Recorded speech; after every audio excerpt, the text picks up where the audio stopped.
Now, if you recall, a year after the PS3 came out, we managed to piss off a lot of Sony fanboys out there by making a list of the top 10 PS3 exclusives. How? Well, there was only 6 games on the list. Oh, and a movie. Hey, we call it like we see it and don't apologize for it one bit. So it's been a couple years and he's grown up a lot since then, so we thought we'd revisit our good old friend the PS Triple and see how he's doing. So, hey, I'm Stuttering Craig for Screw Attack's Top 10 PS3 Exclusives. Number 10. Ratchet? Clank? I've got a bit of a situation here at the Planetary Defense Center. Alright, fanboys, you are off to a great start. Now, this was number 3 2 years ago, and if Tools of Destruction is starting off your list, you got some pretty dang good stuff at your disposal. This game is exactly what games are supposed to be about. It's bright, colorful, imaginative, with crazy-ass weapons, and a cool story to boot. Now, there have been a couple more Ratchet & Clank releases since Tools of Destruction, but we still prefer the first on the PS3. Number 9. Still one of the best multiplayer games on the PlayStation 3, Warhawk takes full advantage of the "it's not a gimmick, it's going to be a big part of game" 6-axis control scheme. We said it 2 years ago and we're going to say it right now. This game is great because it's only multiplayer, meaning that if you have this game, you're not going to be wasting your time with a single player campaign. So, in theory, if only 8 people have this game in the entire world and they're online, you could still have a game. And get absolutely decimated like we did. Number 8. A lot of people say, man, games today are just too easy. I mean, myself included. But I'll tell you what, if you ever say that about Demon's Souls, you are a straight up lying bastard. I think a lot of times developers are scared to make their games hard because they're afraid they won't sell. But you know what? Demon's Souls actually sold so well, they actually had to print more games. We definitely approve of that. Oh, and did we mention it's hard? Number 7. It seems like video game characters today are all trying to be edgy or have a different look, but boy, what a breath of fresh air when it comes to Nathan Hale. I mean, he's about as boring and vanilla as it comes, other than the whole he's part alien thing, but at least the games he stars in are fun. We love the original Resistance, and as expected, Resistance 2 was better, capped off by one of the coolest fights in video games in 2009. Resistance 2 is so good that a third game is already in development to further suck more cash out of your wallet. Will it just reek of brown like the other two did? You bet your ass. Number 6.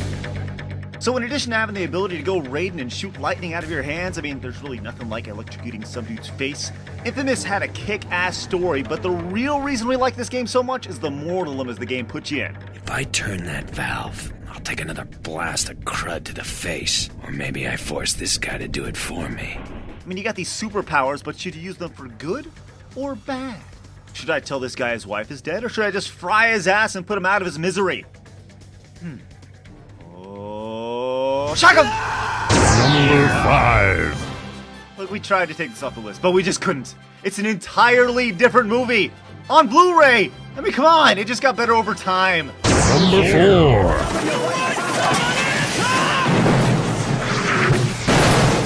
Yeah, pretty cool, huh?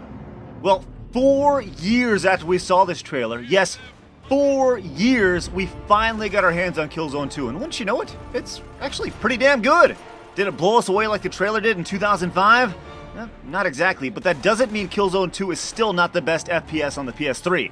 While the initial shock of the controls could turn some off, if you stuck through it, you got yourself a nice campaign and a really fun multiplayer. Number 3. After piddling around in mascot obscurity for years, Sony finally has its man. Or boy.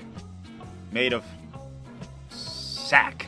He's so cute and customizable. We gotta give Little Big Planet some serious props for a few things. Enabling people to actually use something that is often lost nowadays. What's that called? Oh, that's right, creativity. And the other is actually using something that's lost in next-gen games altogether. A little thing called color. Is Sackboy the next Mario? Probably not, but he's definitely taken his place in the gaming world as a nice alternative. Number 2. And finally, all Metal Gear fanboys had their opportunity to just spooge all over the place. Now, let's be honest, Metal Gear Solid 4 isn't that much different than anything else in the Metal Gear Solid series, but is that really a bad thing? Tying up all the loose ends over the series, we'll definitely give Grandpa Snake credit for using the PS3 to its full potential.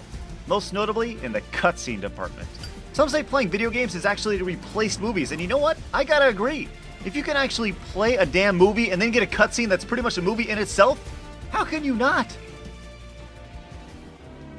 Let's hit the old exclusive recap before we get to number 1. Number 10, Ratchet & Clank Tools of Destruction. Number 9, Warhawk. Number 8, Demon Souls. Number 7, R2. Number 6, Infamous. Number 5, Superman 2 is a freaking new movie, the Richard Donner cut. Oh my god. Number 4, Killzone 2. Number 3, Little Big Planet. And number 2, Metal Gear Solid 4. It's number 1. Dear PlayStation, over the last couple years, a lot of PS3 fanboys have been on us because they thought we were ragging on you because your console was inferior. Yeah, I'm gonna file this under not an issue. Yeah, I know. It's like we were just being honest about the quality of your exclusive games in your lineup. Come on! Yeah, it's like they couldn't even deal with reality. But now things have totally changed. You guys have a great exclusive lineup, headlined by Uncharted 2. I mean, just look at this game. You know, you got Nathan Drake's epic gunfights, impossible escape scenes, and a plotline filled with betrayal. Yeah, it's really good, and the multiplayer is top-notch too. It's like having a bathroom without an aromatherapy candle. Still gets the job done, but come on! What? Anyways, good job. I got so excited about Uncharted 2, I tried to show my grandma how to play. You know what she did for fun when she was your age? She pushed a hoop with a stick. I don't want to show her how to play. With a stick. Stick. Okay, thanks.